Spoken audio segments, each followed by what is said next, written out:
A shiver drifts across Dathomir's red haze as twilight surrenders to deeper gloom. Here, beneath a blood-tinged sky, twisted roots and gnarled wood reach skyward like bony fingers. An eternal mist coils through the forest floor, hiding shapes that watch the world in silence. This is the realm of the Nightsisters, force-bent witches, whose power rises with every breath drawn in that amber gloom. Long before any traveler dared tread these swamps, tales of dark enchantments and bone-etched altars unfurled across distant stars. Whispers spoke of women who commanded the unseen currents of life, summoning spirits and reshaping flesh. Their origins lay shrouded in memory, lost to time's deep waters. Yet on nights when moons cast silver webs across the mist, the hidden lights of their clan flickered to life in hidden clearings. Our tale begins with a solitary figure emerging from that veiled world. Cloaked in charcoal robes, a young acolyte named Silri drifts between sentinel trees, each step guided by incantations murmured beneath her breath. Her slender hands cradle a carved bone talisman, an heirloom passed down by sisters long vanished. Each glyph carved into its surface pulses faintly, a heartbeat echoing the cadence of a forgotten song. Silri pauses before a circle of standing stones, their surfaces scratched with crimson runes. Here, the air vibrates with latent energy. She kneels and closes her eyes, letting the mist swirl around her like living silk. Fingers trace the talisman's contours as her lips part in a whispered invocation. I call upon the shadow and the spirit. Reveal your secrets to my sight. A distant echo answers, footsteps that never fall, whispers woven from the dead leaves. Crystals set into the stone pillars glow one by one, casting an unearthly light that dances on Silri's pale skin. She inhales sharply, feeling a surge of power ripple through her limbs, as though the land itself has bent to acknowledge her plea. In that moment, fragments of memories coalesce, visions of a matriarchal circle older than any recorded chronicle, of women sculpting magical conduits from moonlight, of sacrifices offered beneath twin moons to bind life and death in harmonious dread. Yet these revelations slip away as quickly as they arrive, leaving Silri with a single gift, a heavy silence that presses against her chest, filled with the promise of potential and the warning of hidden cost. Unseen by mortal eyes, shapes begin to form in the gloom beyond the circle. 6 elders materialize, sorceresses draped in embroidered shawls, their faces painted with bone-white markings. Eyes gleam like obsidian pools. Each carries an artifact, ebony staves carved with serpent motifs, chalices that drip emerald ichor, and lanterns containing restless essences. They stand as living echoes of an unbroken lineage. Silri bows deeply, mind racing with reverent dread. The eldest steps forward, her voice a rasping caress. Child of mist and marrow, you seek the path of the clan, but heed this truth. Power is a river that demands tributaries of blood and will. Are you prepared to pay the price? Her tone offers no mercy, yet no cruelty either. Silri's heart thunders, but her voice emerges clear. I offer my heart. I offer my fear. I will learn your mysteries. A slow nod passes among the elders. They raise their staves and begin a chorus of low tones, resonating like distant thunder. The mists swirl faster, rising around Silri's knees, then waist, then shoulders. Within their folds, she glimpses phantoms, her future trials, cauldrons full of shadow, battles fought in silent forests, and the delicate weaving of life into unlife. As the final chant falls silent, the stones dim and the figures fade back into the surrounding veil. Silri's talisman warms against her palm. She stands alone once more, changed. The forest yawns behind her, inviting yet foreboding. Every rustle of leaf and every droplet sliding from moss seems to carry new significance. The path ahead winds deeper into that living mist, where knowledge and peril lie entwined. She rises to depart, resolve hardening in her gaze. The Nightsisters of Dathomir have welcomed a new seeker. In the dark hush of that enchanted grove, a covenant has been sealed, a promise that Silri will walk roads paved with power and peril, where the dance of life and death is spun by whispered sorcery. In the distance, moons glow like molten silver, and the red mists swirl, carrying word of her oath into every hollow. The forest listens, the stones remember, and the Nightsister legacy continues to weave its hidden threads through the ancient world. Silri's initiation had opened her senses to Dathomir's pulse. Now, stepping beyond that moonlit grove, she walked into an ecosystem unlike any in the known galaxy. A realm where every living thing seemed soaked in a crimson hue, and shadows clung like living silk. Underfoot, the swamps wept a blood-tinted ooze. Roots knotted over hidden pools that exuded a metallic tang, staining Silri's boots with a burnished patina. These waters were lethal to the unprepared, harboring spores that whispered seductions in the force, coaxing even the strongest wills toward corruption. Yet, the Nightsisters thrived here.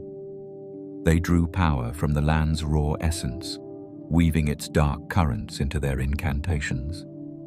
In the distance, obsidian cliffs rose jagged and sheer, their surfaces glinting with veins of iridescent mineral. Silri paused at their base, her gaze tracing ancient glyphs carved by hands long vanished. Each symbol hummed with residual energy, a testament to the witches who long ago bound themselves to this land.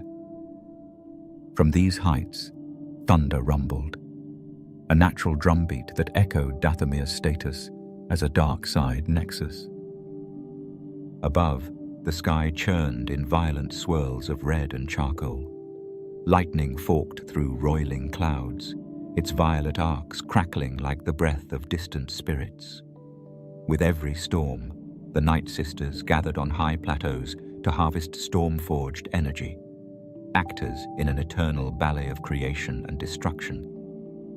Silri felt the electric hum tighten her veins, and she raised her talisman, channeling the storm's potency into her own budding abilities. Dense groves of thorn-laden trees ringed the cliffs, their spines dripping sap that glowed faintly green.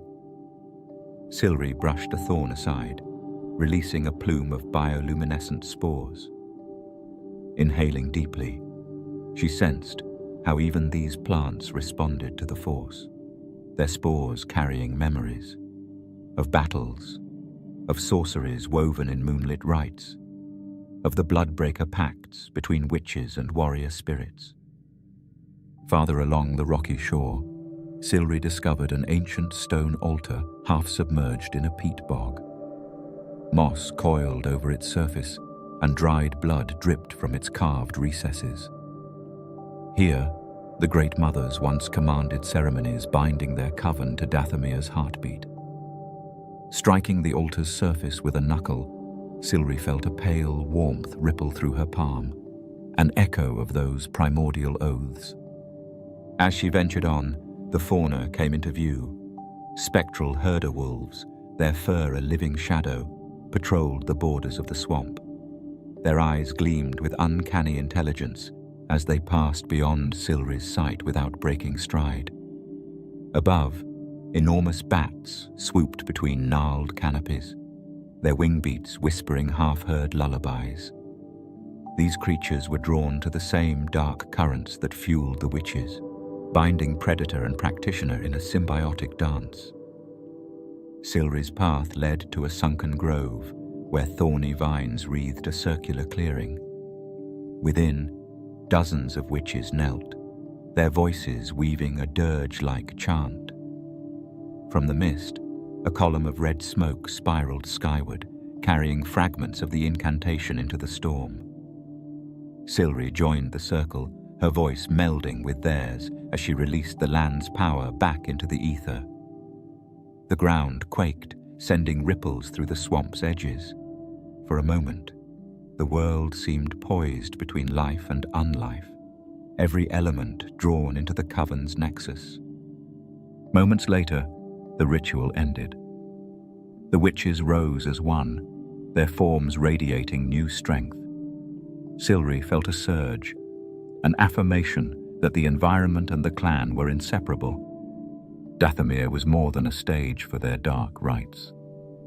It was a living partner, its very soil a crucible where Nightsister magic could be honed to razor's edge. As she stepped away from the grove, Silri reflected on the precarious balance. The land gave, but it also demanded. Dathomir's gifts came at a price measured in blood, ambition, and the willing surrender to shadows. Yet without that surrender, the witches would lose their cunning, their power dissolving like mist before the dawn.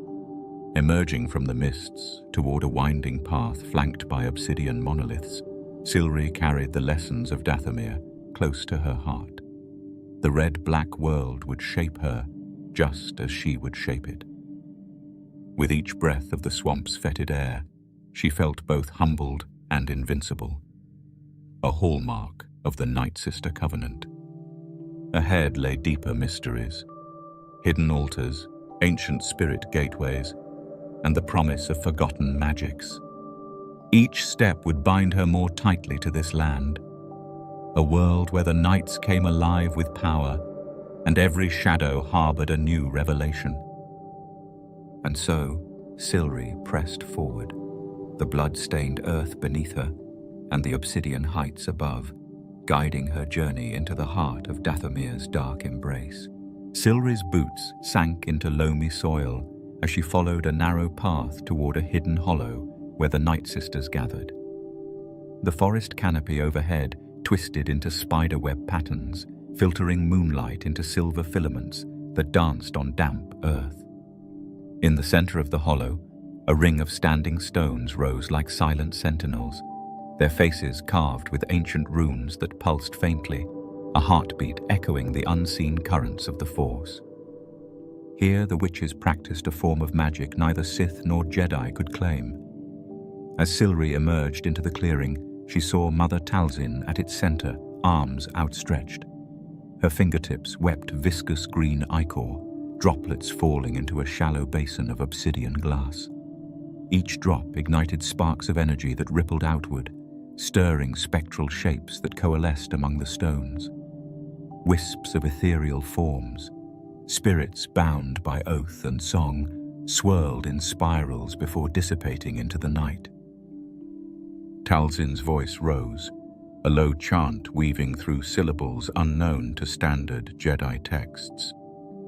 "We do not seek domination," she intoned, "nor do we worship destruction. We are daughters of the dark side, but not its slaves." The words held a curious resonance, neither callous nor pious, but fiercely independent. Around her, the curl of tendrils of luminescent mist seemed to respond, gathering like living smoke. Silri watched as each witch approached the basin in turn. They knelt and let the ichor drip from their fingers, channeling it through their veins.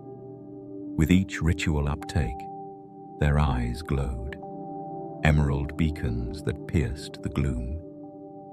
Far from the Sith's hunger for conquest or the Jedi's pursuit of balance, this magic sprang from symbiosis.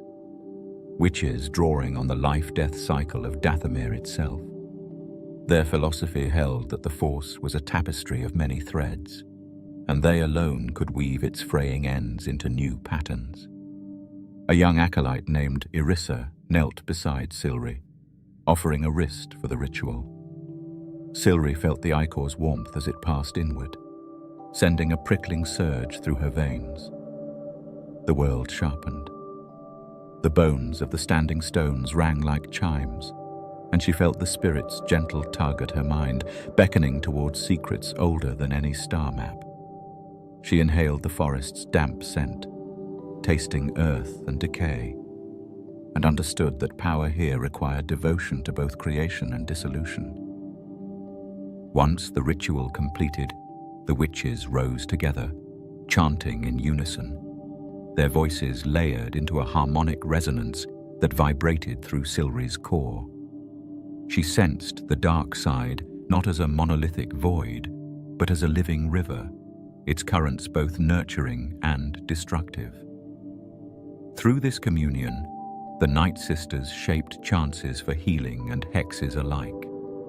They could mend broken bones or unleash plagues upon intruders. Their magic was neutrality incarnate, wielded with intention and respect for its toll. Mother Talzin's gaze found Silri's. "Remember," she whispered, "the Force is neither light nor shadow. It is the space between.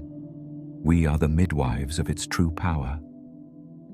Then, with a subtle gesture, Talzin released a wave of green energy that swept across the clearing, cleansing the ancients' rituals before drawing them back into slumber. When the circle broke, Silri felt the hush settle again, tempered by new understanding. She followed Talzin's path to an altar carved from petrified roots.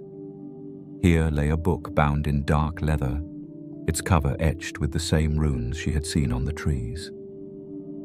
With reverent fingers, Silri opened it and traced lines of script describing Nightsister precepts: unity with the land's darker currents, ritual pacts with ancestral spirits, and the art of forging magic from dusk's final call. Unlike Sith teachings, loud with promises of power, or Jedi tomes, solemn with mandates of restraint, this law felt alive. The sisters recorded failures as frank lessons, not taboos. They spoke of mistakes that summoned curses beyond their control, and triumphs that blossomed like black flowers in moonlight. Each passage was a testament to their conviction that magic required both reverence and risk. As the night deepened, Silri rose from the altar's shadow. Around her, the other witches drifted back into hidden groves or climbed tree-spined staircases into darkness. The ritual circle faded from view, reclaimed by dripping vines and whispering mist. Silri tucked the leather-bound tome beneath her cloak and stepped onto the path leading home, forever changed by this glimpse of the Nightsister's heart. In the distance, the obsidian cliffs loomed like silent judges, and the swamp's crimson mist curled across their bases. Silri sensed the forest's sentience, its quiet approval of her initiation into the Coven's magics. She walked in the hush between chants and spells, carrying new knowledge that would guide her steps. The Darkside's daughters had shown her the power of neutrality and the price it exacted. As she disappeared into the forest's embrace, the spirits of Dathomir whispered after her, carrying her promise into the night. The world of red and black held its breath. The witch's legacy continued, writ in ichor and incantation, in the living ledger of a force beyond light and shadow.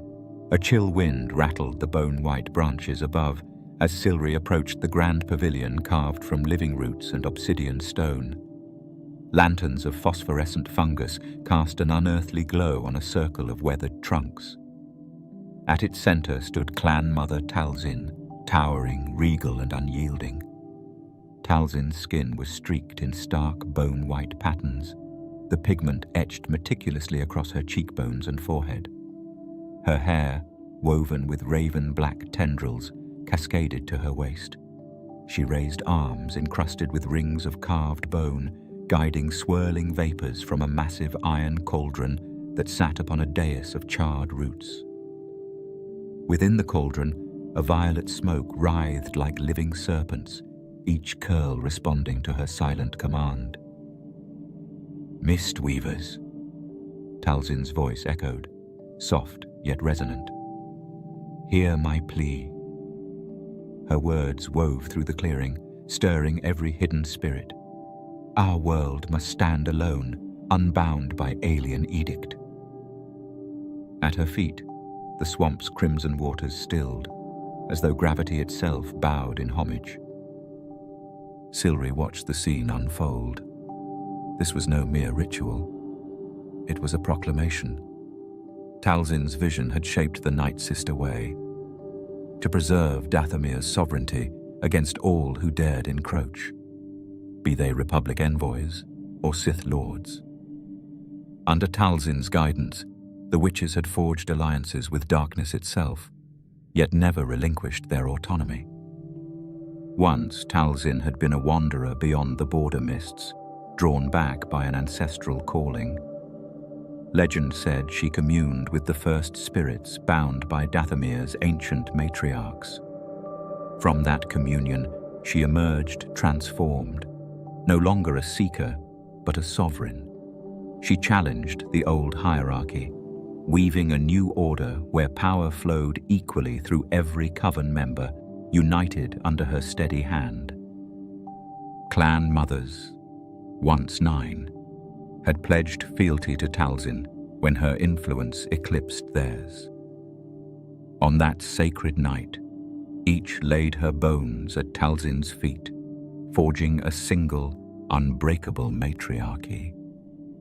Talzin's rule was tempered by mercy and magnified by ruthlessness when needed.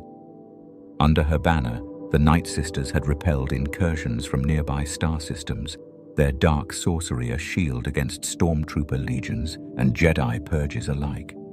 Her vision extended beyond mere defense. Talzin sought to transform Dathomir into a power center, its witches ambassadors of arcane commerce, exporting rare spellcraft in exchange for kyber fragments and clandestine secrets. She brokered silent pacts with smugglers who ferried cloaked shipments through hidden passes. Her network spanned beyond Dathomir's mists.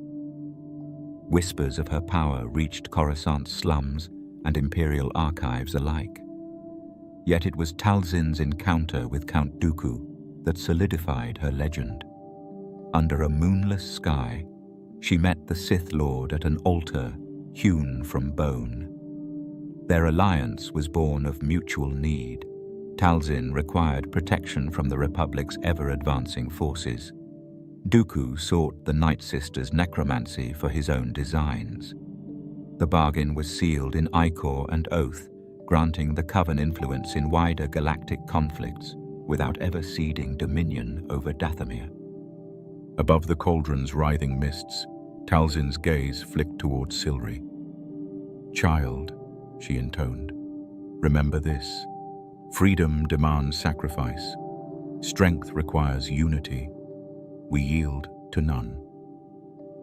The assembled witches inclined their heads, voices rising in a low drone, an affirmation that echoed through every root and vine. With a deliberate motion, Talzin plunged her hands into the cauldron. The smoke flared, scorching violet light illuminating her painted features. Images flickered within the vapor. Starships crashing into storm-tossed seas, distant worlds swallowed by crimson clouds, and a singular figure standing triumphant. Talzin herself, riding a tide of spectral warriors. When the vision retreated, the Coven fell silent. Talzin withdrew her hands, the ichor dripping back into the basin. She stepped down, robes trailing like a shadowed tide, and walked among her sisters. Each witch received a whispered blessing, a token of power to shape her destiny in service of the clan mother's design. As Silri followed Talzin through winding corridors of living wood, she felt the full weight of her leader's ambition. Not a hint of arrogance marred Talzin's stride. Instead, an unwavering certainty that Dathomir belonged to its own. Every plan, every incantation served that purpose. At the pavilion's edge, Talzin paused, turning toward a distant vista of glowing obsidian peaks. She raised a single finger to her lips, a gesture of secrecy and promise. "Soon," she whispered, "the galaxy will hear our song anew." Silri nodded, understanding that this was more than prophecy. It was a call to arms. Under Clan Mother Talzin's iron-woven vision, the Nightsisters would shape their fate. And Dathomir, the red-black jewel in their crown, would never stand alone again. A distant storm rumbled across the swamp, and Talzin vanished into the mist as silently as she had appeared. Silri remained, ready to carry forth the Covenant's fire, a disciple of the witch who dared defy the stars. A hush fell over the hidden grotto as Mother Talzin entered, her footsteps stirring the pale mist. Lanterns of glowing fungus traced spirals on the walls, painting strange shadows. At the chamber's center stood Talzin before a basin of iron, its surface roiled with violet smoke. Tonight, she met a visitor whose name alone sent ripples through Coven lore. From darkness emerged a figure draped in ebony robes, his presence chilling the air. Only the curve of his mouth and a low, deliberate breath were visible. "Mother Talzin," he intoned, voice silken with menace. "I seek your aid." Talzin's bone-white markings gleamed under the lanterns. In her hand, she gripped a carved wand of moonwood. "Speak your terms, Sith," she replied. Her tone was calm, but her eyes flared with ancient resolve. He produced a single red kyber shard, its facets pulsing faint hunger. "This gift secures your independence. In exchange, you will bind a rogue apprentice, one who defies my will. Your power for my promise." He paused, the chamber's air tightening around the bargain. "Aid me, and no imperial order will touch your swamp." Talzin regarded the shard as though weighing her coven's future. Freedom from the Republic's reach meant unchecked growth for her witches. Yet, the Sith's hunger for control lurked beneath every word. She inhaled, tasting damp earth and decay, then nodded. "I accept." A cruel smile curved his lips. "Excellent. I will return when the ritual is complete." With that, he slipped back into the shadows, leaving only the echo of his promise. Talzin placed the kyber beside her cauldron, then raised her arms. She wove runes in the air, each gesture summoning spectral energies. Phosphorescent spores swirled, ignited by her command, as she bound spirits and flesh into a living net. Her sisters joined, circling the basin in a convergence of power and intent. Within hours, Talzin had captured a wayward shade, an echo of a Force adept who had fled the Sith's grasp. The captive hovered in a cage of green flame, its form flickering between life and death. Talzin felt triumph surge, imagining the Sith's awe at her mastery. When Sidious returned, he materialized in a shaft of darkness, masks of swirling smoke. He observed the bound spirit with cold amusement. "Impressive," he said, "but insufficient." He waved a hand. The flame died. The captive dissolved, shrieking into nothingness. Talzin's heart knotted. The Sith had twisted the ritual, demanding an offering beyond her strength. "You betrayed our pact," she spat, staff trembling. He stepped into the lantern light, robes flowing like living ink. "I asked for devotion, not obedience. Your ambition blinds you." The kukri at his waist gleamed, a promise of violence. "Prove your worth, or suffer alone." A roar of wind slammed through the grotto as Talzin struggled to reclaim her power. She summoned a vortex of bone shards, hurling them toward him. He sealed it with a flick of the Force, shards scattering harmlessly. Her spirit flickered, like fire caught in a storm, pain flashing across her face. Sidious reached out, breaking her staff with effortless force. The bone-white fragments clattered to the floor. "Choose," he whispered. "Allegiance or oblivion." Talzin's lungs burned, but her resolve hardened. She drew upon the swamp's deepest currents, channeling its wrath into a final surge. Green lightning arced from her fingertips, striking his chest. Sidious staggered, robes smoking, but he did not fall. With a dark chuckle, he vanished into thin air. The storm subsided, leaving Talzin alone amid splintered bones and shattered clay.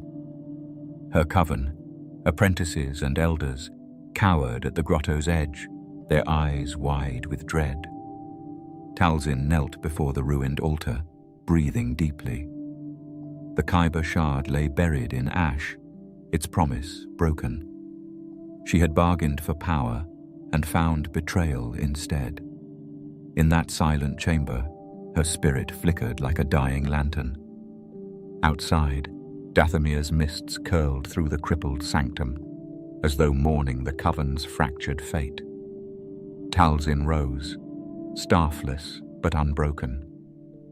She would reclaim her authority, but the path ahead was soaked in tragedy. The Warlock's bargain had cost her more than she had imagined, and Dathomir would remember. The morning mist clung to Dathomir's blood-soaked bogs, as Clan Mother Talzin summoned her most daring apprentices. In a hidden cavern beneath the obsidian cliffs, a vast pit gaped like a wound in the world, its walls slick with ichor and runic scars. This was the crucible where the Nightsisters would craft their greatest weapons of vengeance, two brothers born of shadow and wrath. First came Savage Opress. His body lay unconscious atop a stone slab, limbs twisted by prior battles. Around him, witches chanted in a low, trance-driven rhythm, weaving threads of dark magic through his veins. Silri watched as Talzin dipped a carved bone dagger into a bowl of glowing ichor, then punctured Savage's brow. The fluid seeped into his skull, fusing Sith alchemy with Nightsister sorcery. Savage's chest heaved and his eyes flared gold.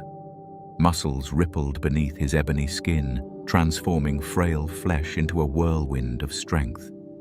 His jaw clenched, veins pulsed with a green-tinged power. When he finally rose, towering and fierce, he surveyed the cavern with Predator's awareness, an unbreakable instrument of the Coven's will. Across the pit, a second ritual unfolded, one far older and darker. Maul's body, shattered and discarded long ago, lay in fragments. Talzin's voice rose, echoing off damp stone as witches placed bone-chipped shards into a spiked coffin. Incantations braided across the council's ancient tongue, stitching broken shards of essence back into a single form. A tremor shook the ground as the coffin's lid snapped shut.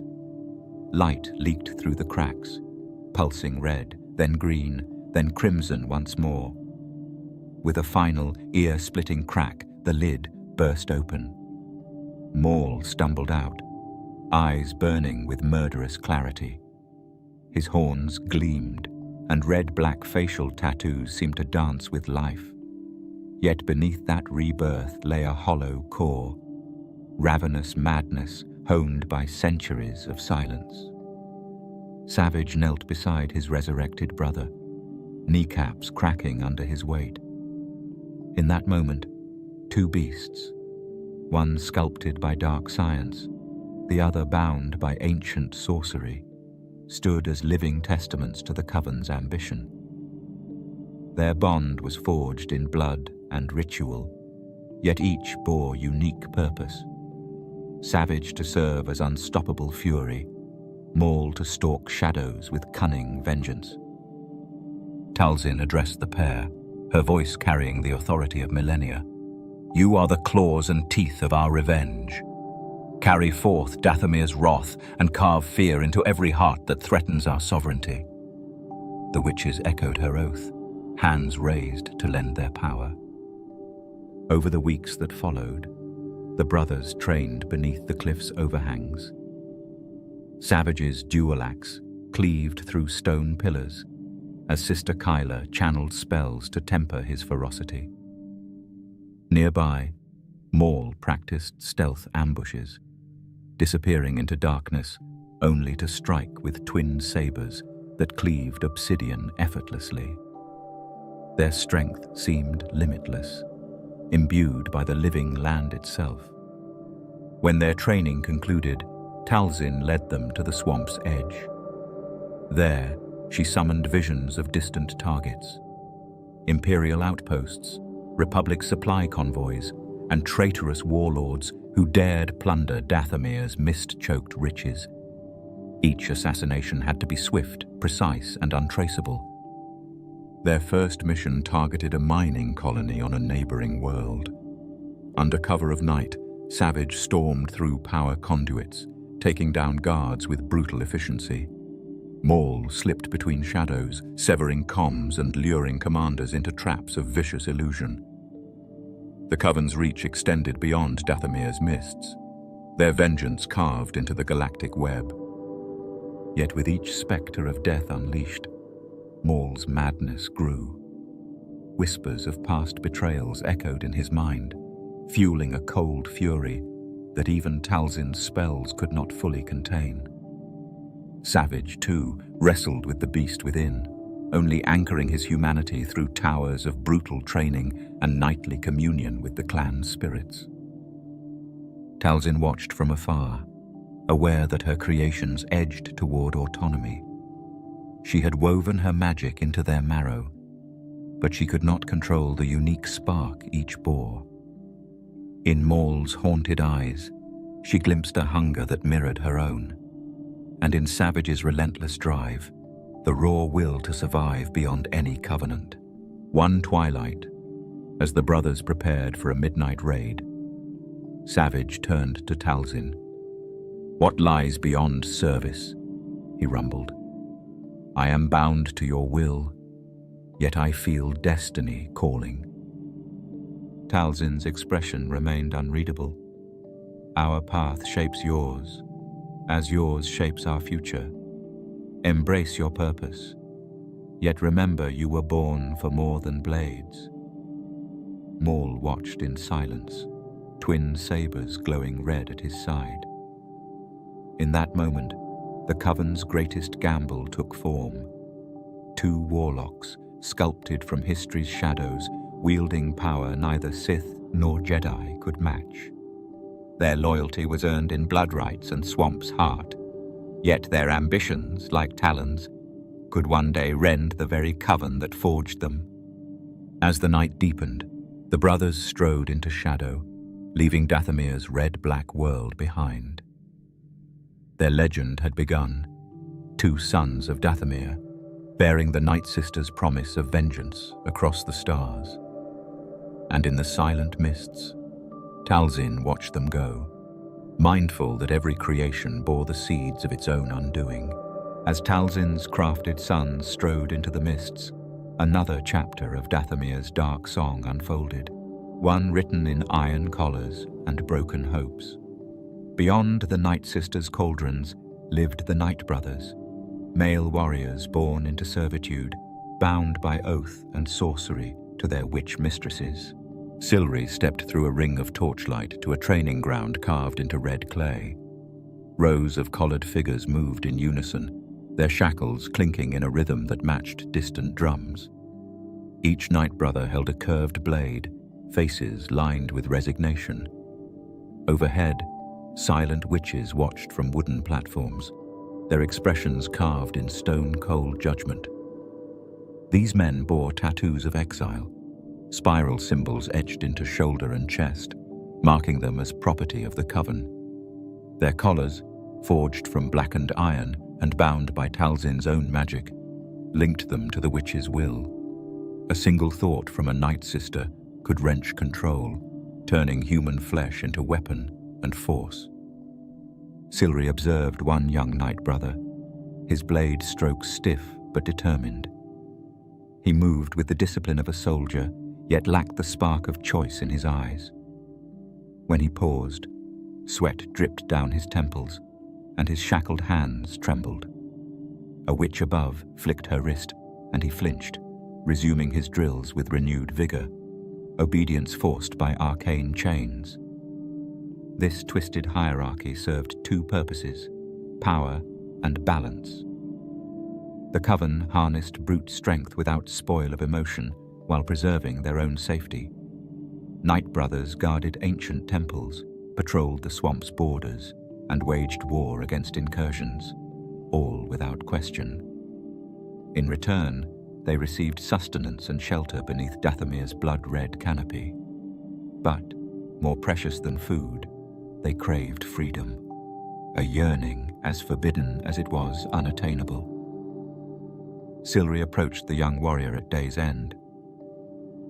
"I am Silri, acolyte of the Coven," she said softly, kneeling to remove the smaller collar from her own wrist. "Who are you?" He bowed, voice rough with disuse. "I am Thrall, son of Dathomir, servant of the Sisters." His eyes flickered with a spark of defiance, quickly smothered by habit. "I serve so our world may endure." Silri's heart clenched. "Have you ever asked why you serve?" Thrall's blade clattered as he sheathed it. "Questions cost pain. I remember only that the Coven saved me from exile. I train, so Dathomir remains our home." Behind his words lay a silent plea for dignity. Silri slipped her fingers beneath the rusted clasp of Thrall's collar. It pulsed with a low hum, a heartbeat of magic woven into iron. "Perhaps one day," she murmured, "you will find strength to break its song." Before Thrall could speak, a horn sounded. Two sisters emerged to inspect the Nightbrothers' progress. Their presence quelled any hope. The warriors knelt immediately. Silri stepped back, resentment and sympathy warring within her. The hierarchy was cruel, yet cunning, a mirror to the Coven's own precarious rule. As dusk fell, Thrall led Silri to a hidden cave, where discarded collars lay in tarnished heaps. Each iron ring whispered stories of lives shackled. Silri held one, noting the tiny runes that bound spirit to steel. "Is this your curse?" she asked softly. Thrall's jaw tightened. Part blessing, part prison. Without it, the swamp would drown us in madness. The Coven controls the power we cannot master. His gaze pierced the darkness. Yet it is not just control, it is fear. Silri considered this, feeling the damp stone press against her fingers. In Talzin's rise, the Coven had needed the Nightbrothers as living monuments of authority. But that same need built a foundation of resentment, a brittle alliance destined to crack under strain. She returned the collar, placing it gently on the pile. Power without trust is a house of cards. The Coven's strength may yet fall if its pillars refuse to stand. Thrall bowed. Your words carry danger. Speak them wisely. He melted back into the shadows, leaving Silri alone amid the discarded fetters. Under the moon's wan glow, she navigated back through the swamp, mind alive with questions. The Nightbrothers' curse was woven into Dathomir's destiny, a reminder that absolute power exacted absolute control. But Silri sensed a fault line. Within that very control lay the seed of rebellion. Ahead, distant fires flickered, an omen that the Nightbrothers' bond would soon be tested. The Coven's equilibrium, balanced on collars and fear, teetered at the brink. And as whispers of unrest crept through the mists, Silri understood that Dathomir's fate depended on more than magic alone. Change was coming, and it would reshape the Coven from within its blood-stained heart. Night had settled over Dathomir like a velvet shroud, the red mist curling through skeletal trees. Silri followed the spectral glow of lantern fungi to a hidden glade where the Coven practiced their deepest sorceries. The Nightbrothers' clang of exercise faded behind her, replaced by the pounding rhythm of tribal drums echoing against stone. At the center stood a dais carved from petrified roots, stained dark as spilled ichor. Around it, witches formed a circle, cloaks billowing in the damp breeze. Each held a dagger tipped with emerald-hued crystal. Beneath their feet, the ground was etched with blood sigils, intricate spirals and interlocking lines drawn in the life essence of ancient sacrifices. Silri stepped forward, feeling the air thicken with potent energy. Talzin's voice, low and resonant, led the chant. By bone and blood, by spirit bound, we call the fallen from hallowed ground. With each phrase, the sigils pulsed, casting rippling shadows that danced across the witches' bone-painted visages. The first corpse lay prostrate at the dais' edge, a Nightbrother whose loyalty had waned too far. Sisters gathered, gripping his wrists and ankles. Talzin strode to the altar, raising her arms so their sleeves revealed runic tattoos blazing with green fire. She dipped her fingers into a chalice of crimson liquid, a fusion of blood from Coven elders, and flicked droplets onto the fallen warrior's chest. Wherever the droplets landed, veins glowed with emerald light, a testament to the Coven's dominion over life and death. Silri watched breathless as the witches intoned the final stanza. The drums reached a thunderous crescendo, then stopped abruptly. Silence fell so heavy it pressed against her eardrums. Slowly, the Nightbrother's chest heaved.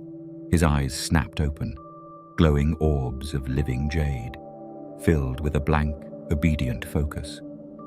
He rose unsteadily, face devoid of fear. His first command was a curt nod to Talzin, a living monument to the Coven's arcane mastery.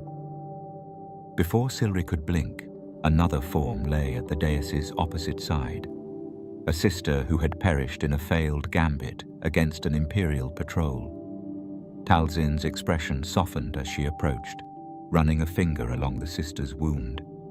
With a quiet invocation, the witch wove threads of spirit back into the body.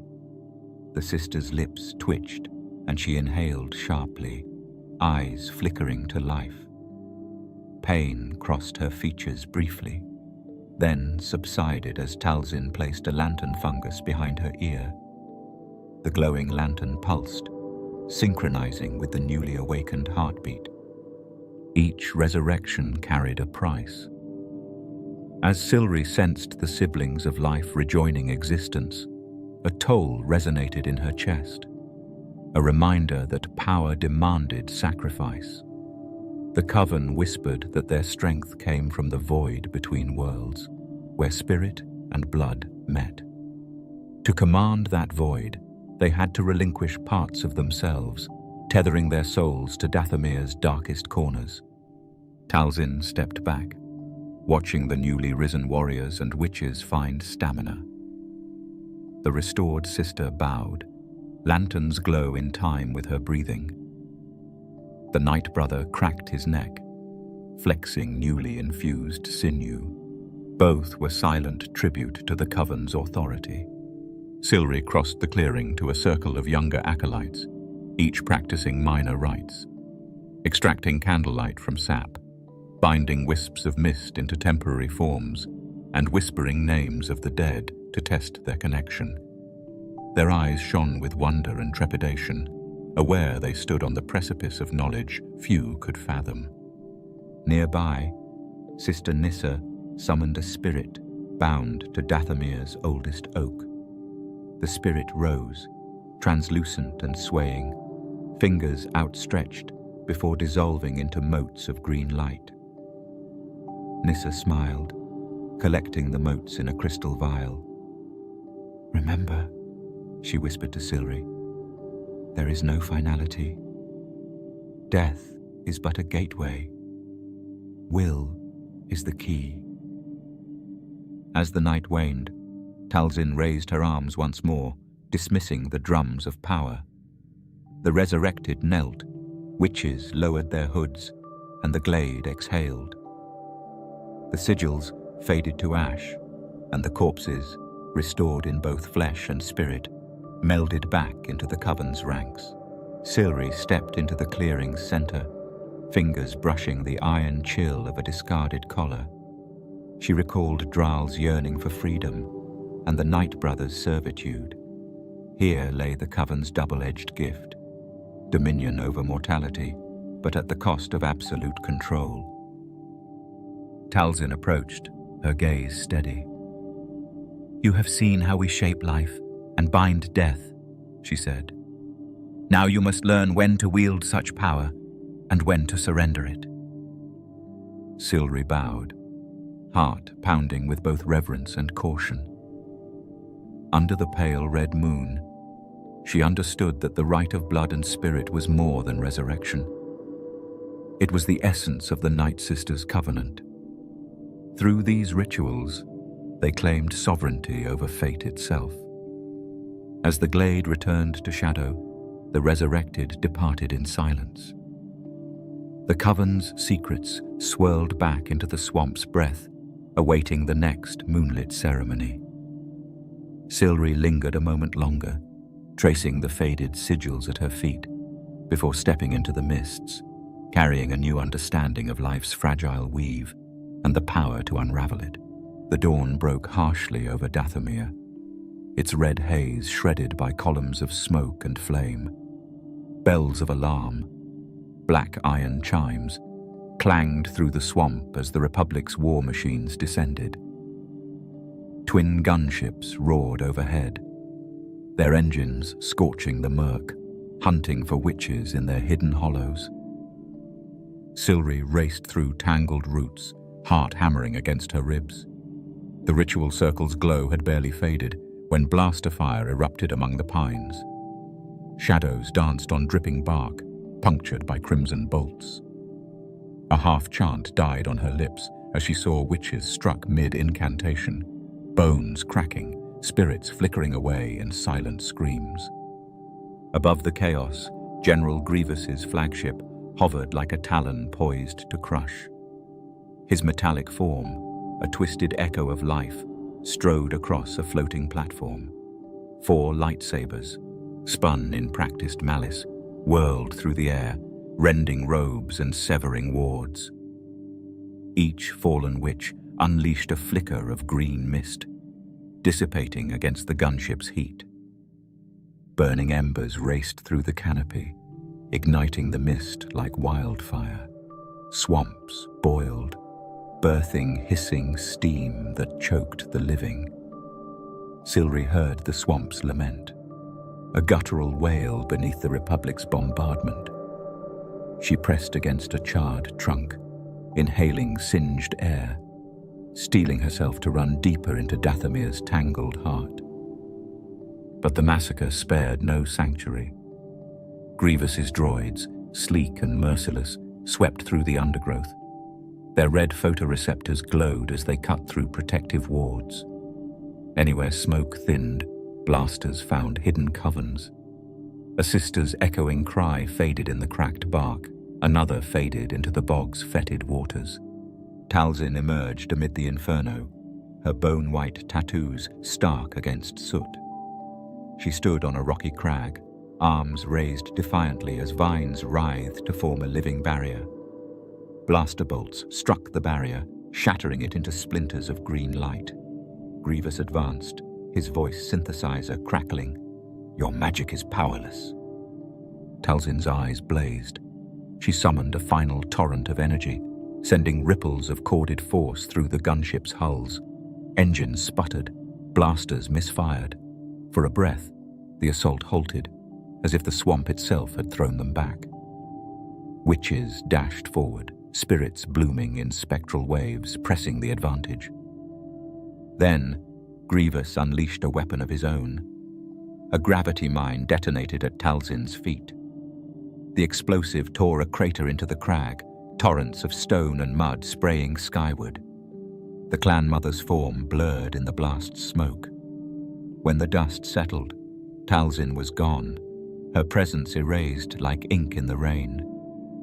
Silri saw the green mist coalesce where Talzin had vanished, then collapse into nothingness. Reverent horror clenched her chest. Without their matriarch, the coven's heart was ripped out, sisterhood fractured. Droid battalions pressed the advantage.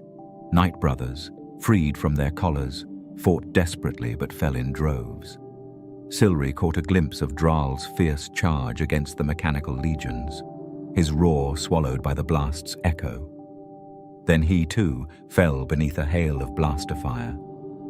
As the sun climbed overhead, Dathomir's native darkness was replaced by scorching daylight.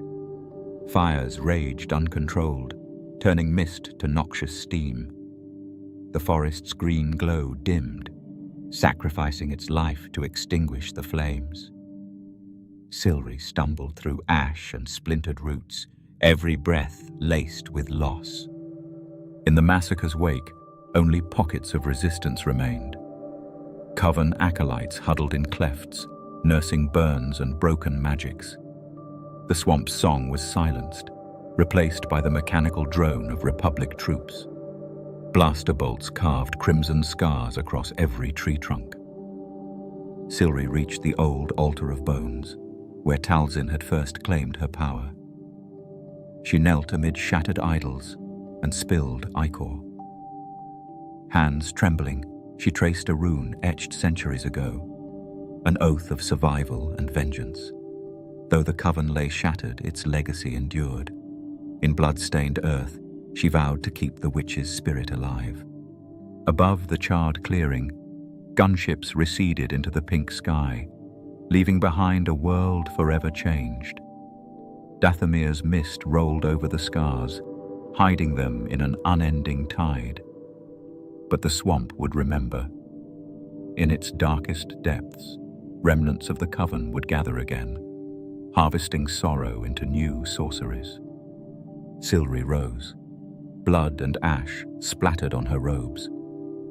The massacre had claimed her sisters and warped her world. Yet an ember of resistance flickered within.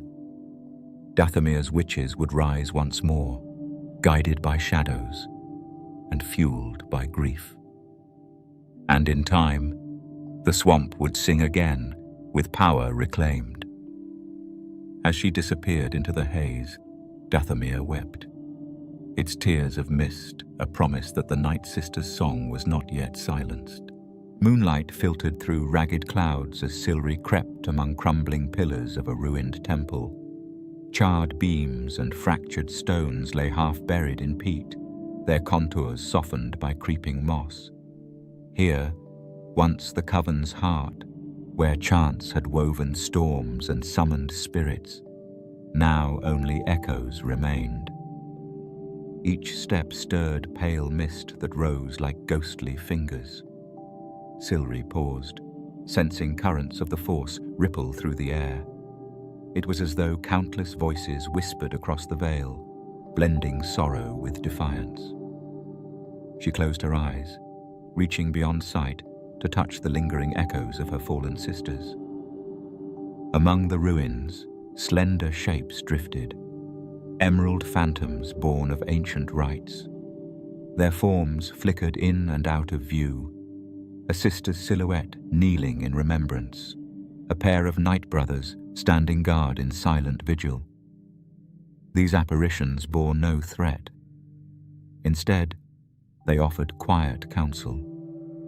Silri felt them brush her mind with reassurance, urging her onward. At the temple's core stood a shattered altar, its stone basin cracked and empty. Silri knelt beside it, fingers tracing faded runes that once bound life and death. She whispered a fragment of the Coven's dirge, an invocation of unity, and a surge of green luminescence pulsed from the runes. From the urns of ash at her feet, a soft chorus arose, as though the temple itself lamented the loss. A spirit gathered before her, the translucent visage of Sister Nissa, eyes closed in eternal meditation. Nissa's lips moved soundlessly, conveying guidance without speech. Silri bowed her head, committing the memory to her soul. Each spirit she encountered reinforced the truth that the Nightsisters had become something more than flesh and bone. Their essence persisted in this place, bound by devotion to Dathomir's mysteries. Beyond the altar, a narrow passage led to a cavern lit by bioluminescent vines. Their soft emerald glow revealed ancient murals depicting the Coven's origin, women dancing beneath 3 moons, forging pacts with primordial entities. As Silri passed, the vines pulsed gently, as though acknowledging her presence. Here, the line between past and present shimmered, allowing whispers of ancestors to brush against her consciousness. At the cavern's end, she discovered a hidden spring. Its waters glowed faintly under moonbeams, and spectral fish wove through currents like living starfields. Silri knelt and scooped water into her palm. The liquid felt cool and alive, carrying memories of every enchantment ever cast here. She drank, the water's spirit melding with her own, strengthening her will to carry on the Coven's legacy. Footsteps echoed behind her, soft, cautious. Silri stood, igniting her awareness. From the shadows emerged Mira, a surviving acolyte whose faith had never faltered. Grey streaks marred her once vibrant robes, but her eyes shone with newfound purpose. Without words, Mira reached out. Silri took her hand, forging a bond of shared memory and renewed hope. Together, they made their way back through the temple's bones. The phantoms drifted at their sides, guiding them as though shepherding wayward sheep. In the open courtyard, broken relics glinted in the starlight. Bone-carved masks, shattered daggers, lanterns whose fungal lights had long since dimmed. Silri gathered a handful of moss and scattered it across the stones, offering small seeds of rebirth. As the mist thickened, a hush fell, broken only by distant croaks of swamp creatures. Silri raised her voice in a final chant, low and steady, summoning the Coven's spirits to one last gathering. The air quivered, and dozens of green lights flickered into being, the gathered ghosts of witches, warlocks, and Nightbrothers alike. They formed a ring around Silri and Mira, their luminous forms bowing in solemn tribute. In that circle, Silri felt the Coven's indomitable will. Despite steel collars and burning blades, despite betrayal and blood-soaked earth, their essence endured.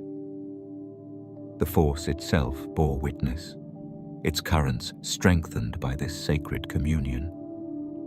A whisper rose, a promise that the Coven's song would not fade into silence. As dawn threatened the horizon with pale light, The phantoms dispersed, returning to hidden thickets and secret alcoves. Silri and Mira remained at the altar's edge, carrying renewed purpose. The temple's ruins were no longer a tomb, but a cradle for rebirth. With one last look at the haunted stones, Silri stepped forward. Each footprint dissolved into mist, erasing the trace of her passage so that future seekers might find only memory and magic. Above, 3 moons dipped below the tree line, their pale faces reflecting the unbroken covenant between the Nightsisters and Dathomir. In the quiet aftermath, the fog began to settle, and life stirred once more beneath the swamp's canopy. The ghosts had not vanished. They had transformed, woven into every leaf, every drop of ichor, and every breath of mist. And though the Coven's citadel lay in ruin, its spirit walked on in those who remembered, forging a path toward tomorrow's dawn. The ruins of Dathomir slumbered beneath silver mist. But in the silence, something ancient stirred, not in the roots of trees or bones of the earth, but above. The stars, distant and cold, held secrets older than any whispered spell. And some among the Nightsisters had always looked skyward, not inward, for their true beginnings. In the depths of the black hollow, where sunlight never touched, and the air hummed with stillness, a hidden chamber had remained sealed for centuries. Time had forgotten it, yet the symbols on its stone threshold still glowed faintly, pulsing with green ichor when touched by a sensitive hand. Mira, her spirit still raw from the rituals of the night before, stood at its entrance now, led by dreams and the murmurs of the dead. Inside, star maps sprawled across walls of obsidian, each line cut with unearthly precision, each constellation a tale. Some mirrored familiar galactic charts, the core worlds, the outer rim, even wild space. But interwoven through them were stranger geometries, constellations that didn't belong to any known galaxy, spiraling across dimensions as if the stars themselves once spoke in tongues. One symbol reappeared again and again, a hand of 5 stars encircling a 6th, bound in a ring of fire.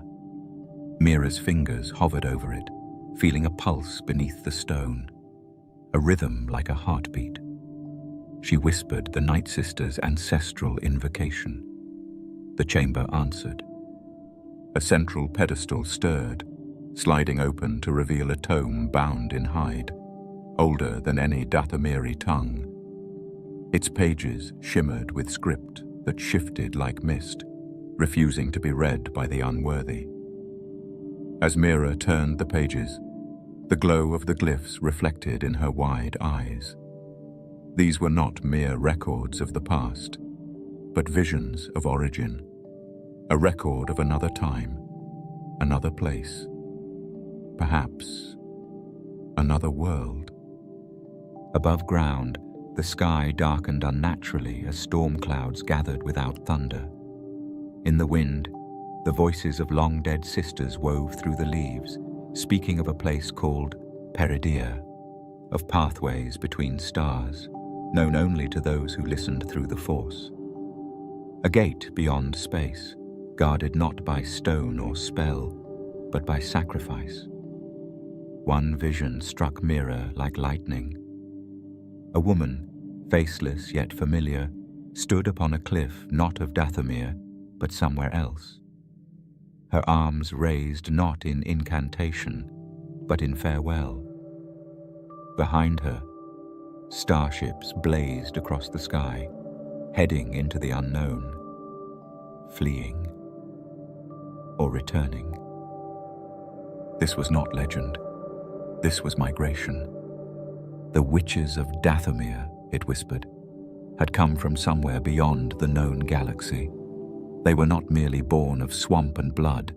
but seeded from starlight, cast out from a greater conclave long ago, before the Sith had formed their creed, before the Jedi lifted their first blade.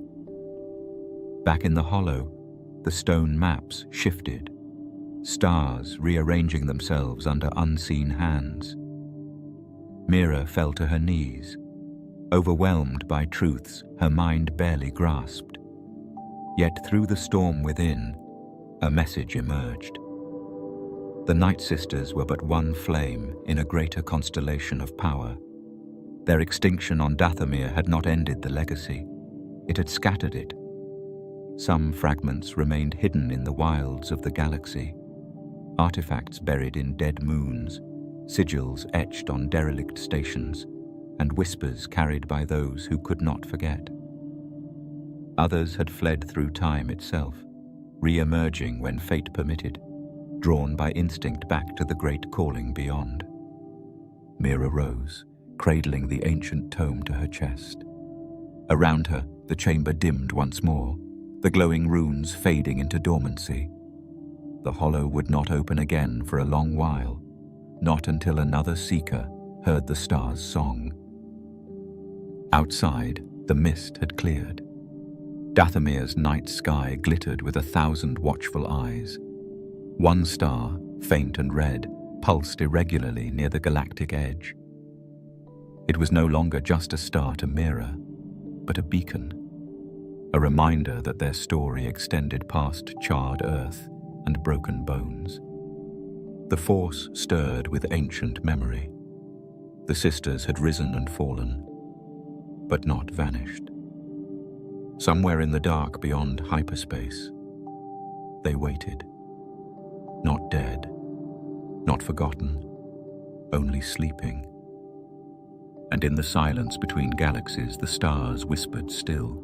From the haunted groves of Dathomir, where fog once danced with the dead, the tale unwinds through shadow and void. Across the stars, farther than Navi computers dare trace, and deeper than memory dares reach, lies a place outside time, a second womb, a second grave. A world whispered only in dying breaths and maddened visions. Peridea.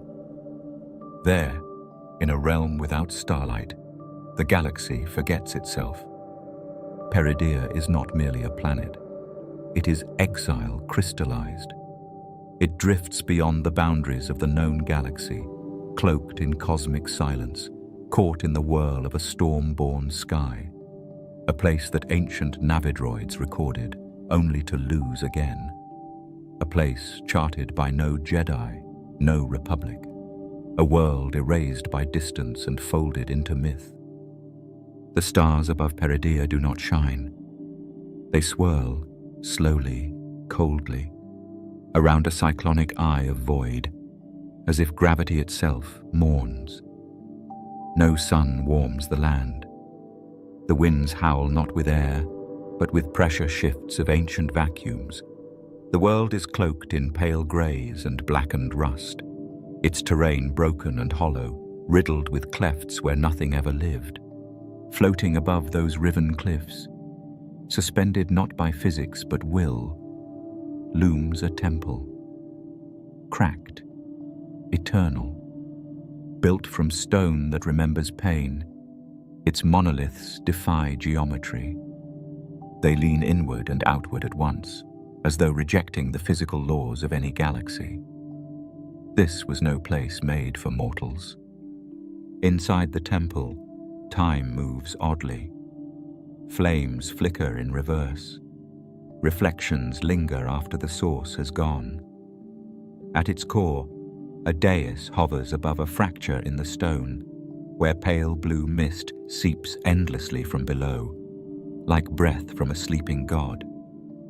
And etched into every surface, glyphs older than galactic civilization, spiraling into patterns meant to be intuited, not read. This was where the exiled coven fled, or were sent. The force here is not light nor dark, it is other, thick, heavy, like walking through memory. Here, Magick takes form without chant or gesture. The laws of will become law itself. Long before Talzin's line or Dathomir's mists, the witches of Peridea had already begun shaping matter with intention alone. But exile comes with consequence. Peridea, for all its lingering majesty, is barren. No prey, no predator, no seasons to measure time. The world sleeps in stagnation, and the sisters who remained, those who became the great mothers, learned patience beyond lifetimes.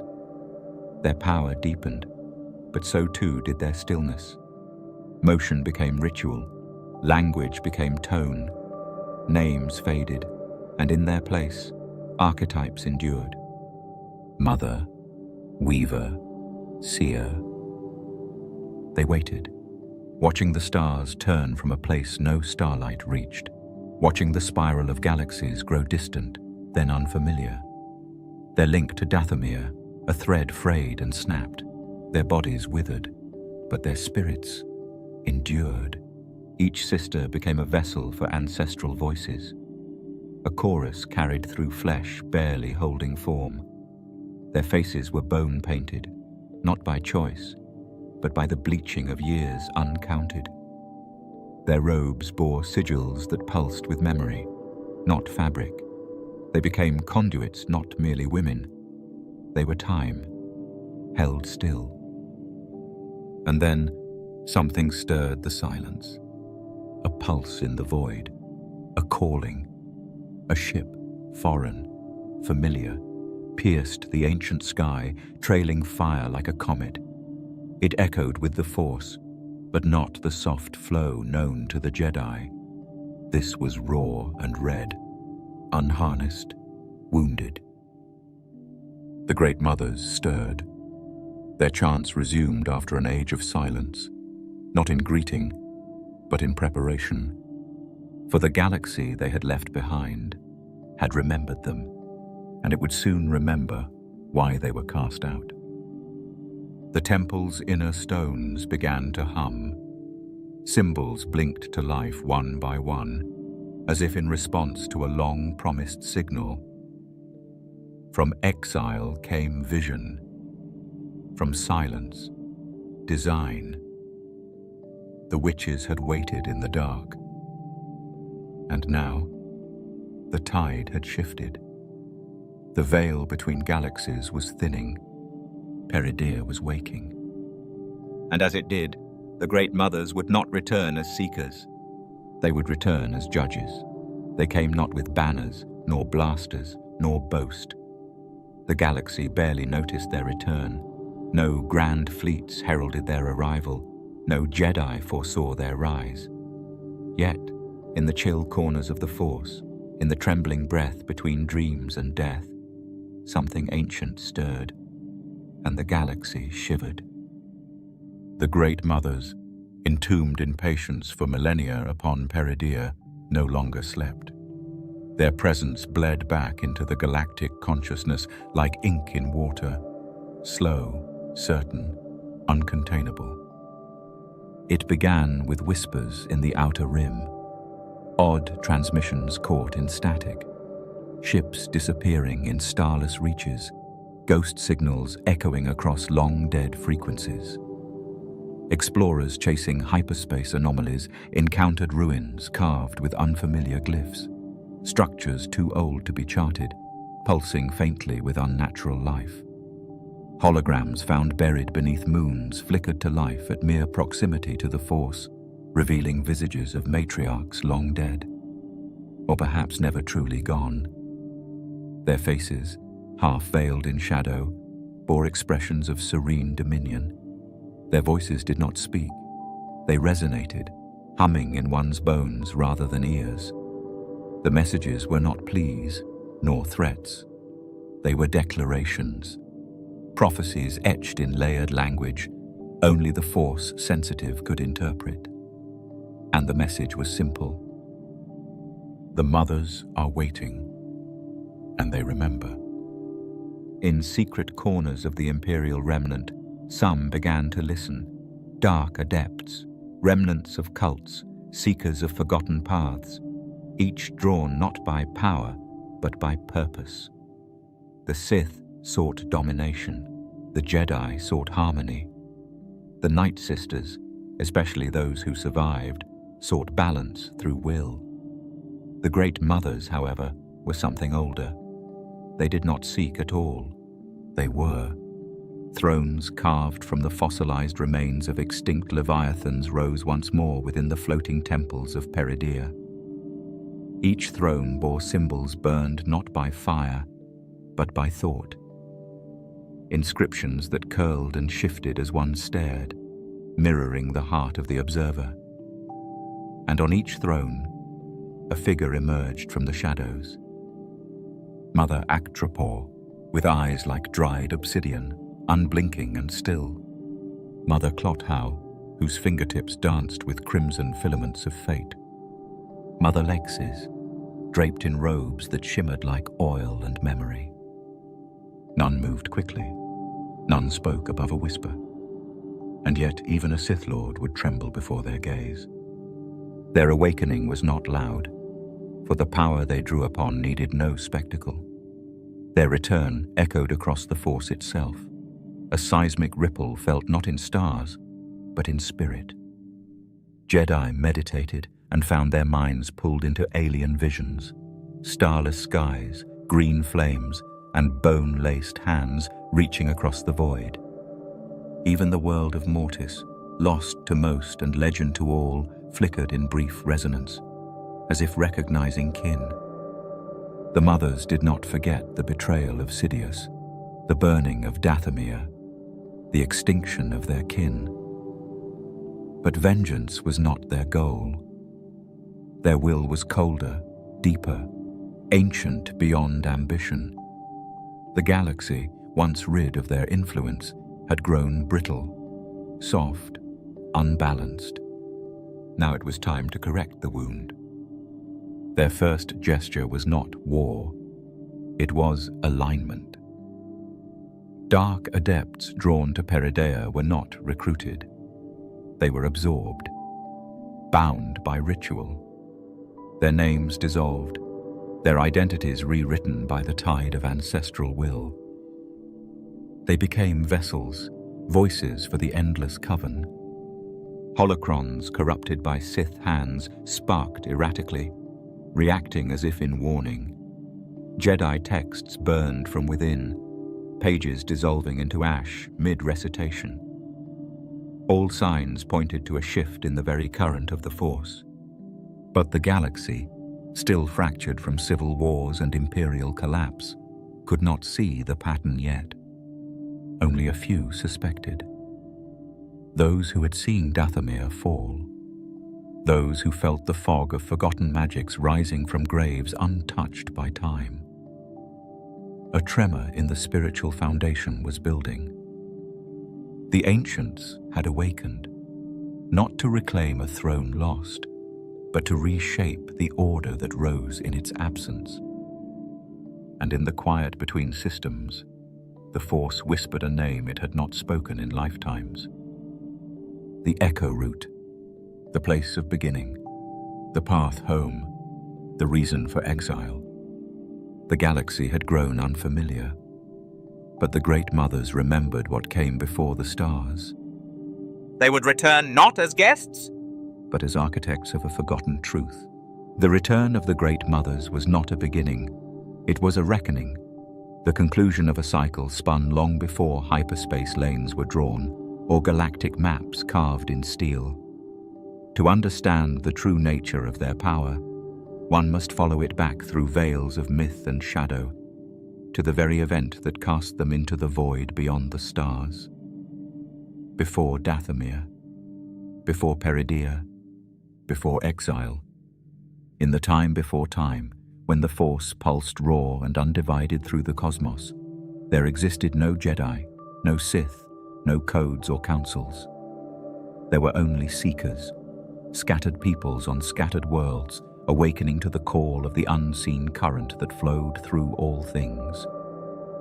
The Great Mothers, or rather, what they once were, stood among the first of these.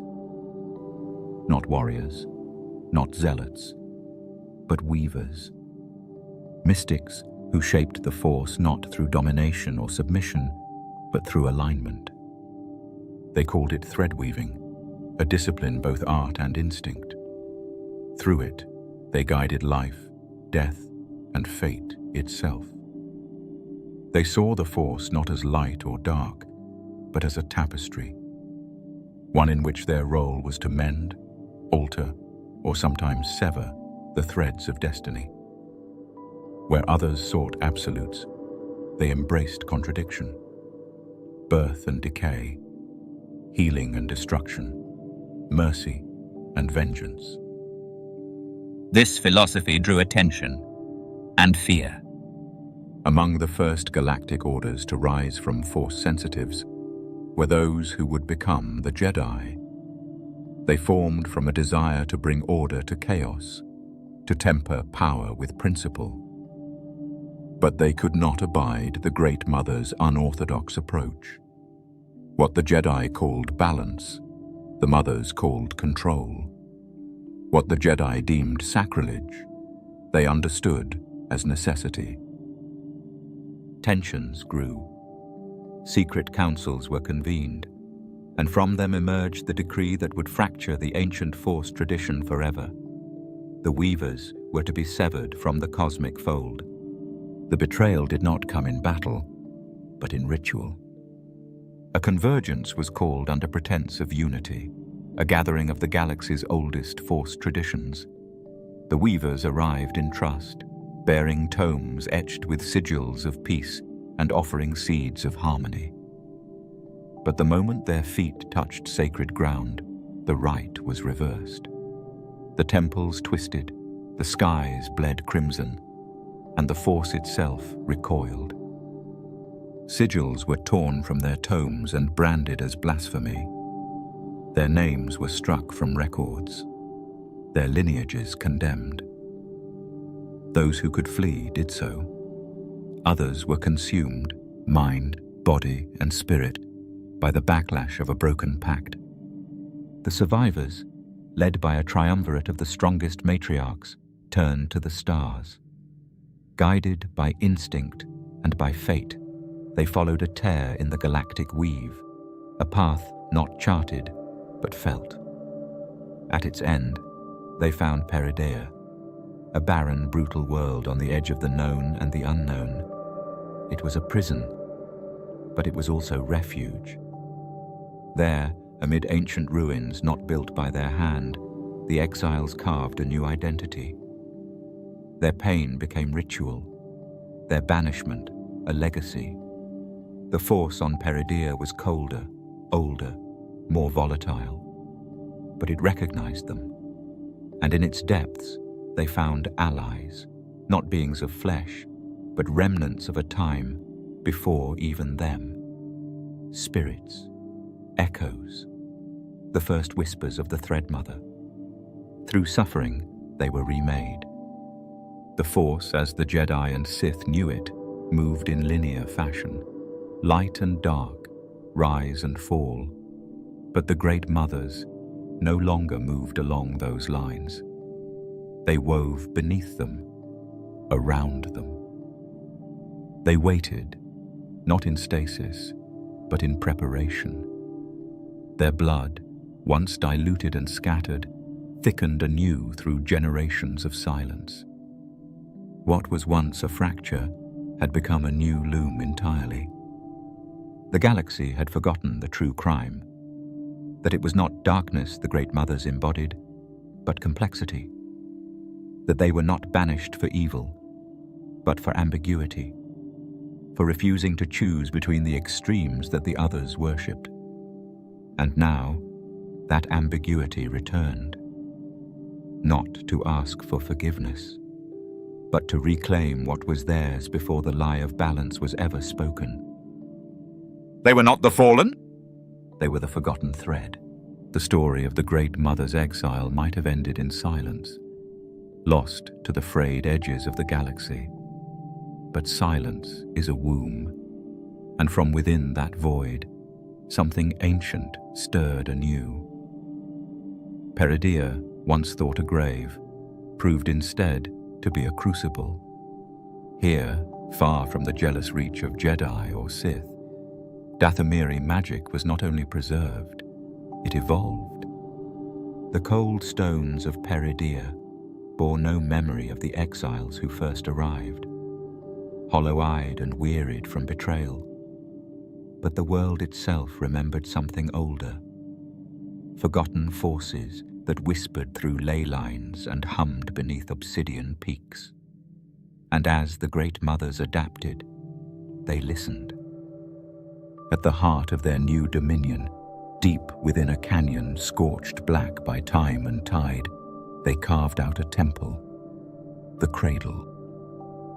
Unlike the natural sanctuaries of Dathomir's swamps, the Cradle was a construct of defiance. Green flame burned in fountains not of water, but of raw ichor drawn from the planet's marrow. Its pillars were formed from the fused bones of extinct leviathans, levitating in perfect alignment, not suspended by machinery, but by sheer will. Within this cathedral of bone and magic, the Great Mothers abandoned what little of the old ways still chained them. Freed from the ethics of the lost galaxy, they embraced what had once been forbidden, even among their kind. Not out of cruelty, but from necessity. Power had cast them out. Power would return them.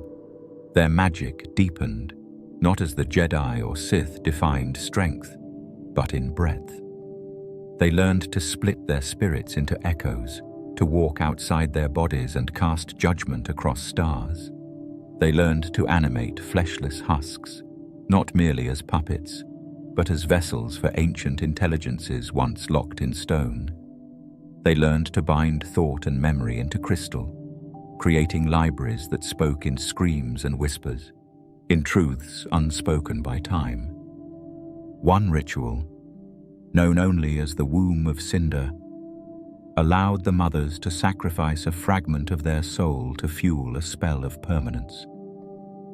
These rituals left them altered, eyes darker, veins illuminated with threads of green, but stronger, enduring. Their lifespan stretched, tethered more to will than to flesh. Pain became a conduit. Death, a door. The greatest change, however, came not in the rituals themselves, but in the foundation beneath them. On Dathomir, magic was a harmony between the planet and the witches, a balancing act of nature and force. But Peridea demanded obedience. The world resisted. It tested, and those who could not match its pulse were consumed. This struggle forced a kind of evolution.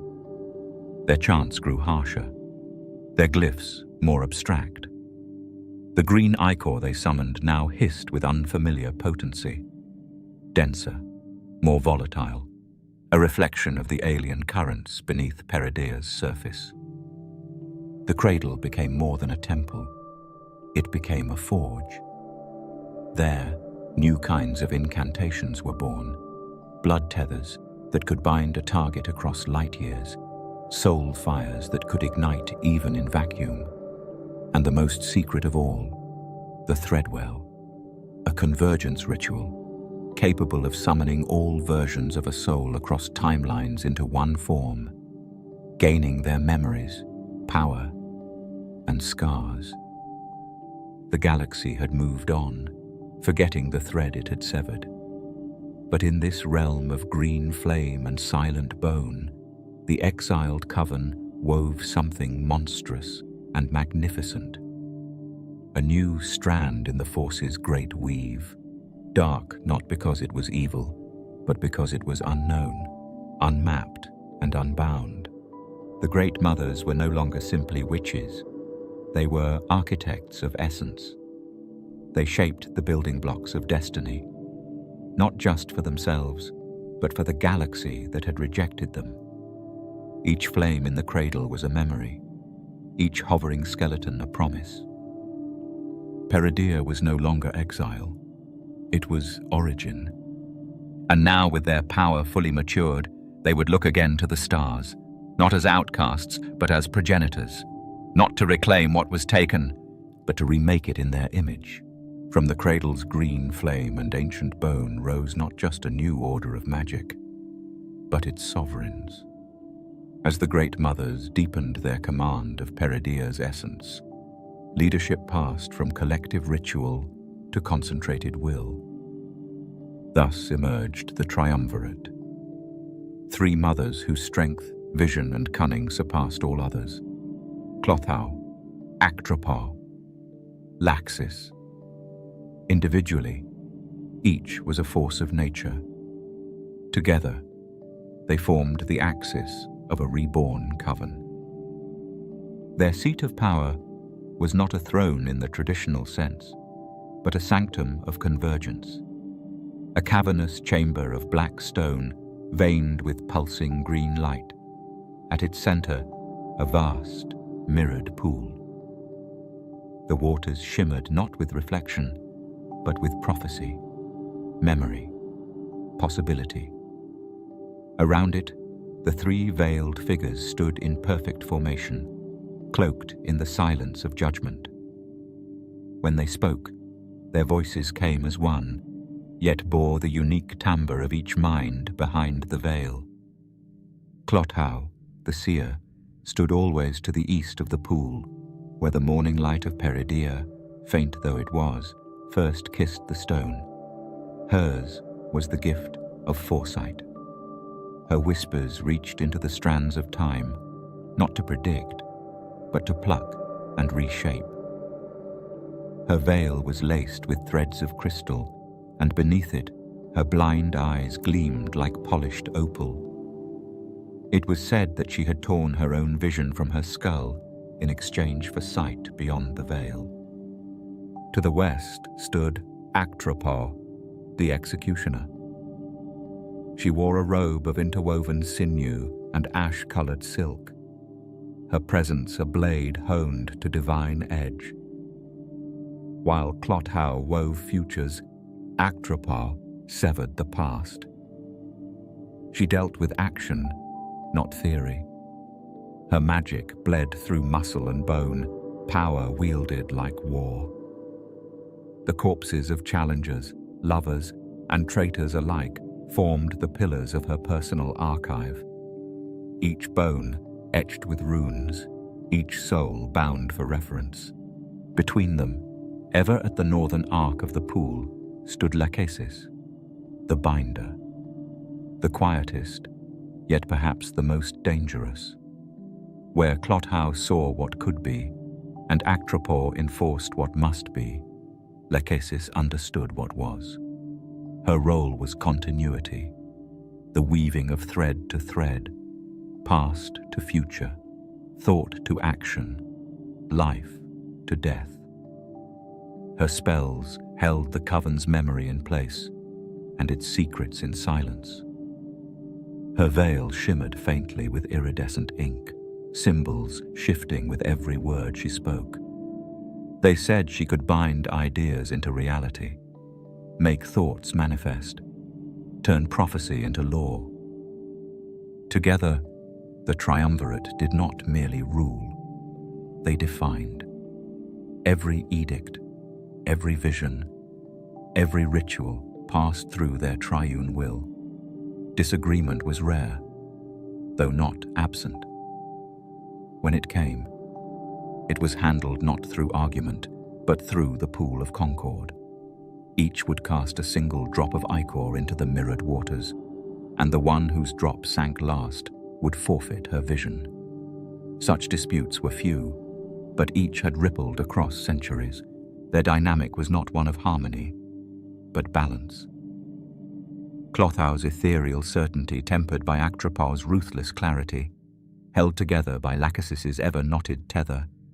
None sought to dominate the others, not out of sisterhood, but because all understood the truth. Power fragmented is power vulnerable. They had watched Dathomir burn because of pride. Peridea would not suffer the same fate. Many among the newer Coven members worshipped the Triumvirate as avatars of the Force itself. Not light, not dark, but the third road. Others feared them as monsters who had traded too much humanity for eternity. The Triumvirate welcomed both perceptions. They had no need for love or obedience, only order. And so, through the echoed chamber and beyond the mirrored pool, their voices resounded, 3 minds speaking with one breath. Their words crafted prophecy, their silences consequence. But even the Triumvirate, for all their power, could not remain untouched by what stirred on the edge of stars. For somewhere, in the deep churn of space and fate, a new player moved. A piece not placed by Clotthow's sight, not marked by Actropal's blade, nor stitched by Laxis's threads. A threat, or a fulfillment. The pool shimmered, and the 3 watched. The pool still shimmered. In the aftermath of the Triumvirate's silent vision, a truth began to emerge. Not from within Peridea, but from the void beyond. It had begun as a whisper, felt first by Lachesis while scrying the boundary between realms. A tremor in the weave, a strand pulling taut across stars. The thread had not been broken by the fall of Dathomir. It had merely gone dormant. Long ago, when the Great Mothers were exiled from the known galaxy, the Nightsisters did not sever their connection to the old world. They buried it. Locked within forgotten maps, inscribed in stone and ichor, there existed a path. Ancient, unstable, but real. A bridge between Dathomir and Peridea, not made by hyperspace lanes or Republic charts, but by force-rich channels, what the Coven called the Veiled Way. In the deepest chambers of the Triumvirate's temple, beneath a vault sealed for centuries, rested the key, a star map carved into the bones of a long-dead Leviathan, its ribs curled like a cathedral.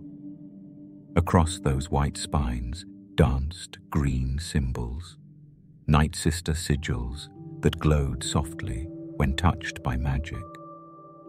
The chart pulsed now with unfamiliar light, awakened by movements far away. Someone or something had activated its twin.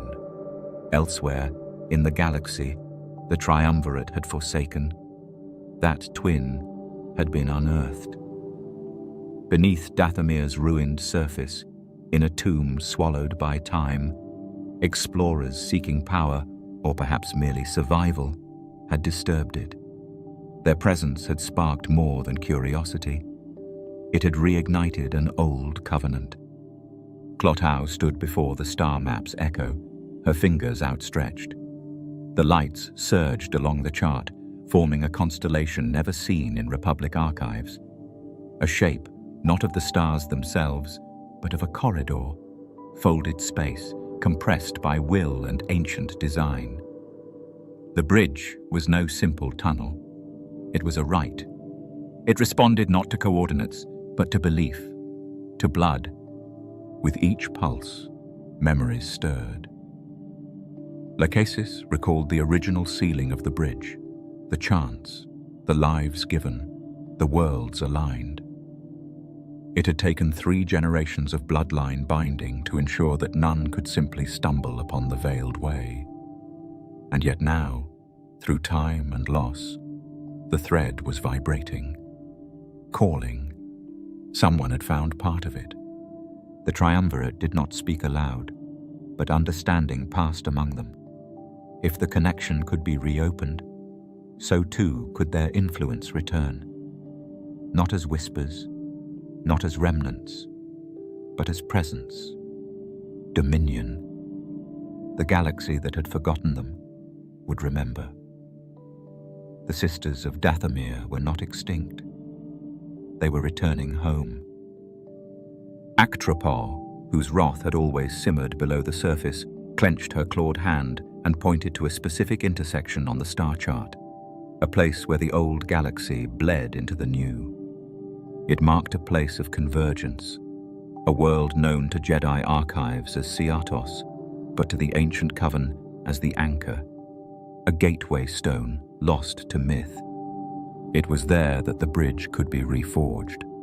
But the ritual would not be simple. It would require more than spell or sacrifice. A vessel would be needed, a soul capable of anchoring both ends, one foot in death, one in life.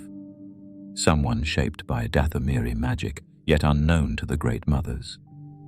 Clothow sensed it already, a disturbance not born of resistance but possibility, a ripple that defied even her sight.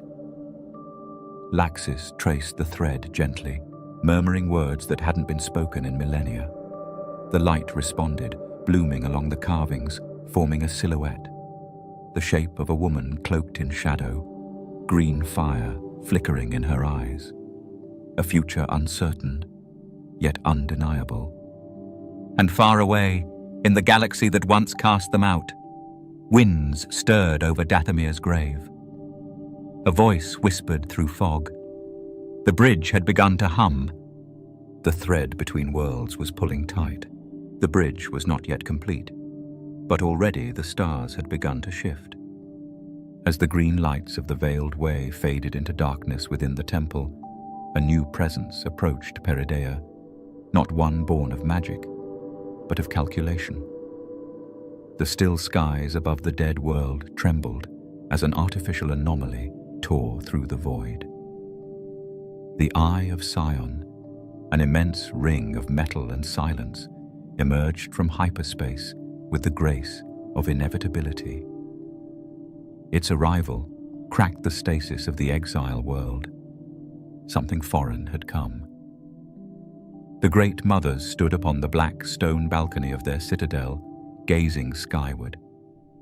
From afar, the vessel appeared almost ceremonial, a crown of steel drifting through eternity. But within it, precision moved like breath. He had arrived.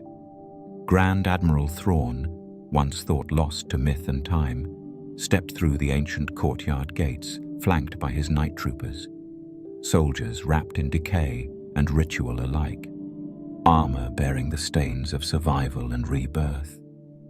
Their march was neither fast nor aggressive. It was measured, like the Admiral himself. Each footfall echoed as if it had been predicted. The three waited. He did not kneel, nor did he speak first. Instead, Thrawn studied the triumvirate the way he studied battle maps. Eyes calculating, cool, absorbing every detail. Lachesis was the first to move, descending the stone steps like a whisper given form. She circled him once, her expression unreadable, her veil trailing the scent of ash and myrrh. "You are far from the domain of logic and fleet," she murmured. "Why have you come?"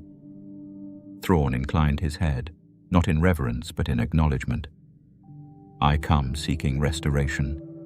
You seek return. Our goals align." It was Actropor who let out a low, bitter chuckle. "And what would a tactician know of exile, Admiral?" "I know what it means to be forgotten," he replied simply, his voice calm but edged. "And I know how to make the galaxy remember." The statement hung in the air like a drawn blade. For a long moment, silence settled between the players on the board. Then Clothow stepped forward, the most inscrutable of the three. Her hand reached out, not to strike, but to sense. Green mist curled from her fingers, brushing against Thrawn's temples. She saw then what few could. A mind carved into discipline, layered in memory, guarded by grief and ambition. He was no mere soldier. He was a strategist cloaked in the skin of a commander, a man who saw patterns in every movement, every silence, and he believed wholly in what was to come. "You have seen our realm," Clothow said softly, "and yet you do not fear it." "I have no time for fear," Thrawn answered. "Only preparation." The pact was never spoken aloud, but it was sealed nonetheless, through shared need, through purpose. The Great Mothers offered their ancient arts, the reanimation of troopers lost in space and time, enchantments to mask movement, to bend path and probability. In return, Thrawn would be their vessel of return. His fleet, once ashes of the past, would rise again as a spear point to pierce the veil of the galaxy. The dead would march not as husks, but as omens. That night, the temple hummed with new resonance. Nightsister sigils were painted on ship hulls. Troopers chanted names long forbidden. And in the crypt chambers below, the green flames rose high, illuminating old coffins now empty. The Eye of Sion loomed above, ready to carry them back through the breach, through the anchor, through Dathomir. The coming of Thrawn was not invasion. It was resurrection. And the galaxy, in its complacent peace, had no idea what had been set in motion. Silence had never truly returned to Peridea. Even after Thrawn's arrival, after the pact had been silently inked between living mind and spectral will, the ground beneath the fortress trembled with something older, something rising. Where once the halls beneath the citadel lay dormant, sealed for centuries by magic and memory, they now pulsed with life, unnatural. Deep in the crypts, beneath monolithic arches carved in forgotten tongues, the sarcophagi of ancient warriors stirred. It began not with sound, but with sensation, a pressure in the chest, a chill along the spine, as though the air itself recoiled. Then the lids shifted. Stone grated against stone, and green light, faint at first, but growing, spilled from the cracks. The Great Mothers stood above the circle of rebirth, each swaying to the rhythm of an unheard chant. Their veils shimmered in the flickering emerald flame, their voices layered and low, summoning not just the dead, but obedience. These were not mere corpses. They were the fallen troopers who had followed Thrawn into exile, a legion lost to the annals of the known galaxy. Their bodies, once shattered by time and misfortune, had been recovered and preserved by the necrotic rites of the Dathomiri arts. Now, beneath the touch of the triumvirate, they were given new purpose. The Night Troopers. Ritual markings scorched their armor, symbols of binding, of servitude. Green ichor flowed through the cracks of their broken flesh, sealing joints, fueling movement. Their eyes, once dulled by death, now blazed faintly with unnatural resolve. And yet, they did not scream. They did not groan. They obeyed. Their steps were precise, their formations intact. As they rose, hundreds of them in unison, it was not as a horde of the mindless undead, but as soldiers resurrected for command. A dead legion retooled for conquest. Thrawn watched this grim miracle with no outward reaction. Only his clasped hands and narrowed gaze revealed thought. To him, this was no horror. It was efficiency. The Great Mothers had given him back a resource he thought lost. In their deathless ranks, he saw not only power, but symmetry. "Will they hold formation in battle?" he asked, his voice echoing softly through the ritual chamber. "They do not question, they do not fear," Laxis replied. "They will not retreat," added Actropol. "And they cannot die the same way twice," Clothow concluded, her smile thin beneath her veil. Thrawn nodded. "Then we will not waste them on mere skirmishes." Each sarcophagus that opened brought back another trooper, another piece of his former fleet. And more than that, These night troopers were bound to the magic of Peridea, tethered to the three. As long as the ritual circle remained unbroken, they would rise again. Even if struck down, even if torn apart on the battlefield, the Great Mothers could draw their spirits back into broken bodies and command them forward once more. Not just an army, a cycle. Outside, the Eye of Sion was being refitted. More stone carvings embedded into its structure, more sigils painted beneath its surface. It would serve as a bridge between galaxies and a vessel of deathless conquest. The first platoon of night troopers stepped into the pale light of Peridea's twilight, armor clicking in synchronized rhythm. They carried blasters like old relics, their uniforms threadbare, but marked anew by magical paint. From a distance, they looked like soldiers. From up close, they were something else entirely. Not alive, not dead, just waiting. And when they moved, it was not for glory, not for belief. It was because someone had willed them to. With the corpses of his old army stitched into magical servitude, Thrawn now possessed more than a fleet. He had an instrument of fear, an army that would not bleed, would not tire, would not mourn. Soon, they would march from the edge of known space to the heart of the Republic. And the galaxy would not understand what had arrived until it was too late.